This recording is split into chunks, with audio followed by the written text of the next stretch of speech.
उनकी कल्पना से भी बड़ी सजा मिलेगी। देश के दुश्मनों ने भारत की आत्मा पर हमला करने का दुस्साहस किया। अब आतंकियों की बची खुची जमीन को भी मिट्टी में मिलाने का समय आ गया है। পহেলগাঁওয়ে সন্ত্রাসীরা বর্বরতা চালিয়ে শুধু নিরীহ পর্যটকদের যে আক্রান্ত করেছে এমনটা নয়, শত্রুরা দেশের আত্মাতেও হামলার দুঃসাহস দেখিয়েছে। যে সন্ত্রাসীরা এই হামলা চালিয়েছে এবং দুঃসাহস দেখিয়েছে তাদের উদ্দেশ্যে কড়া হুঁশিয়ারি ছুড়ে দিয়ে প্রধানমন্ত্রী নরেন্দ্র মোদী স্পষ্ট জানিয়ে দেন সন্ত্রাসীরা এবং ঘটনার পরিকল্পনাকারীদের এমন অবিশ্বাস্য শাস্তি ভোগ করতে হবে যা তাদের কল্পনার বাইরে। ये हमला सिर्फ निहत्थे पर्यटकों पर नहीं हुआ है। देश के दुश्मनों ने भारत की आत्मा पर हमला करने का दुस्साहस किया है। मैं बहुत स्पष्ट शब्दों में कहना चाहता हूं, जिन्होंने ये हमला किया है उन आतंकियों को और इस हमले की साजिश रचने वालों को उनकी कल्पना से भी बड़ी सजा मिलेगी। আজ প্রধানমন্ত্রী নরেন্দ্র মোদী বিহারের মধুবনীতে বিশাল জনসভায় বক্তব্য রাখতে গিয়ে পহেলগাঁও প্রসঙ্গ উত্থাপন করে ভারাক্রান্ত হয়ে পড়েন। প্রধানমন্ত্রী নরেন্দ্র মোদী তিনি বলেন, নিরীহ দেশবাসীদের পহেলগাঁওয়ের সন্ত্রাসীরা নির্দয়ভাবে আক্রমণ করেছে। এতে গোটা দেশ এই মুহূর্তে শোকাহত, কোটি কোটি দেশবাসী দুঃখিত। প্রধানমন্ত্রী বলেন, যারা আপনজন হারিয়েছে তাদের পাশে রয়েছে পুরো দেশ। যেসব আক্রান্তরা এখনো চিকিৎসাধীন তাদের দ্রুত আরোগ্য কামনা করেন প্রধানমন্ত্রী এবং আহতদের সুস্থ করে তুলতে সরকারি প্রচেষ্টায় কোনো খামতি রাখছে না। এই সন্ত্রাসী হামলায় কেউ নিজের ভাই, ছেলে, জীবন সঙ্গীকে হারিয়েছে। ওদের মধ্যে কেউ বাংলা ভাষী, কেউ কন্নড়, কেউ মারাঠি, কেউ উড়িয়া বা কেউ গুজরাটি। দেশের শত্রুরা নিরীহদের আক্রমণ করে দেশের আত্মায় আক্রমণ করেছে বলে উল্লেখ করেছেন প্রধানমন্ত্রী।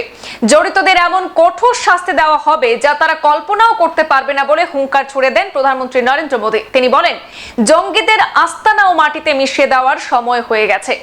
140 কোটি ভারতীয়ের প্রতিরোধের ইচ্ছা শক্তি সন্ত্রাসের বিরুদ্ধে সম্মিলিত লড়াই চলবে।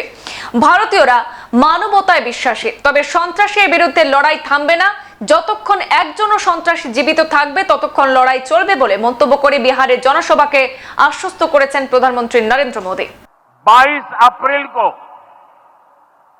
जम्मू कश्मीर के पहलगाम में आतंकियों ने मासूम देशवासियों को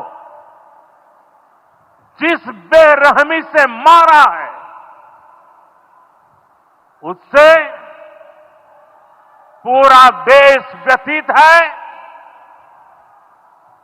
कोटि कोटि देशवासी दुखी हैं। सभी पीड़ित परिवारों के इस दुख में पूरा देश उनके साथ खड़ा है।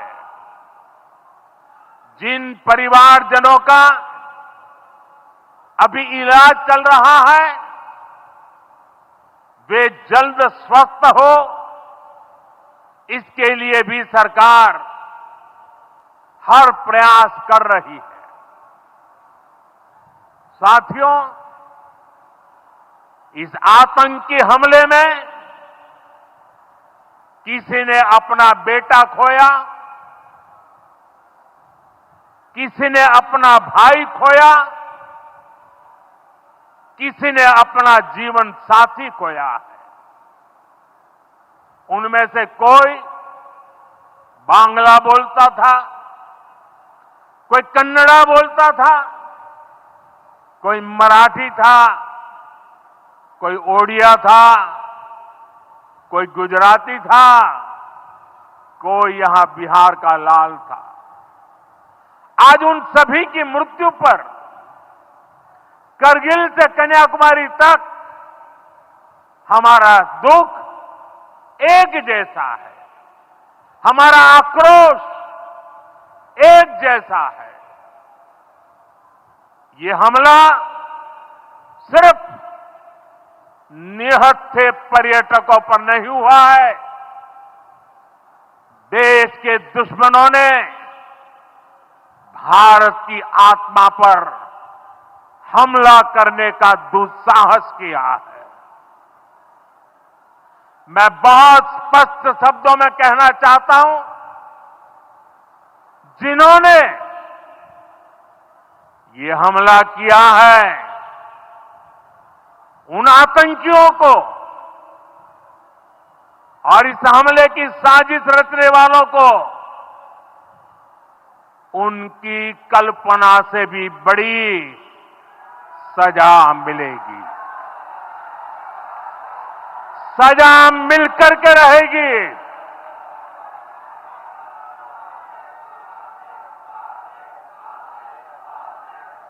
अब आतंकियों की बची खुची जमीन को भी मिट्टी में मिलाने का समय आ गया है।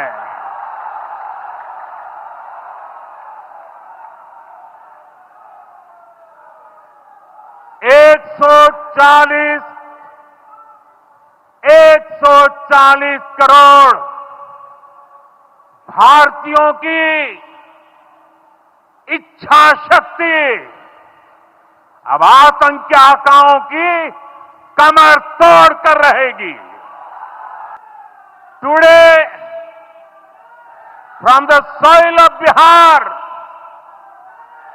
I say to the whole world,